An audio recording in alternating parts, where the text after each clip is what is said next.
అందరికీ నమస్కారం. ఈరోజు మన ఆంధ్రప్రదేశ్ నుంచి తెలంగాణకు సంబంధించి సంక్రాంతి బస్సులు అన్నప్పుడు అవునన్నా కాదన్నా రెండు రాష్ట్రాలు కూడా పోటాపోటీగా బస్సులు నడుపుతాయి. అయితే ఈసారి ఏపీ ఏం చేసింది, తెలివిగా సెపరేట్ బస్సులు అంటే స్పెషల్ బస్సులు వేసిన వాటిల్లో ఎక్స్ట్రా ఛార్జ్ లేదు, అదే ఛార్జ్ అన్నారు. బట్ తెలంగాణ ఏం చేసింది, ఎక్స్ట్రా ఛార్జ్ అంటే 100 రూపాయల టికెట్ 150 రూపాయలు ఇప్పుడు.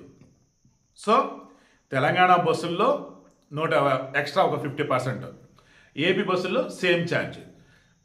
టికెట్లు దొరికితే హ్యాపీగా 50 ఏంటి 100 ఎంత పెడతారు కదా, ఎందుకంటే ప్రైవేట్ బస్సులు దోచుకుంటుంది. నిన్నటి వరకు 500 రూపాయలు ఉన్న టికెట్ ధరని ఈరోజు ప్రైవేట్ బస్సు సంక్రాంతి కోసం చెప్పేసి 2000 3000 అమ్ముకుంటూ అని. అటువంటి మూమెంట్లో తెలంగాణ ఆర్టీసీ తక్కువే, ఏపీఎస్ఆర్టీసీ ఎక్కువ బస్సులు ఉన్నాయి కాబట్టి పర్లేదులే, ఇది నడుపుతాను అవి నడుపుతాను. నా ఇంటెన్షన్, నేను మార్నింగ్ క్యాటరీస్ ఎస్పీ ఛానల్ కూడా పెట్టా, దయచేసి సంక్రాంతికైనా ఎప్పుడైనా కానీ మన ప్రభుత్వ బస్సులను ప్రిఫర్ చేయండి.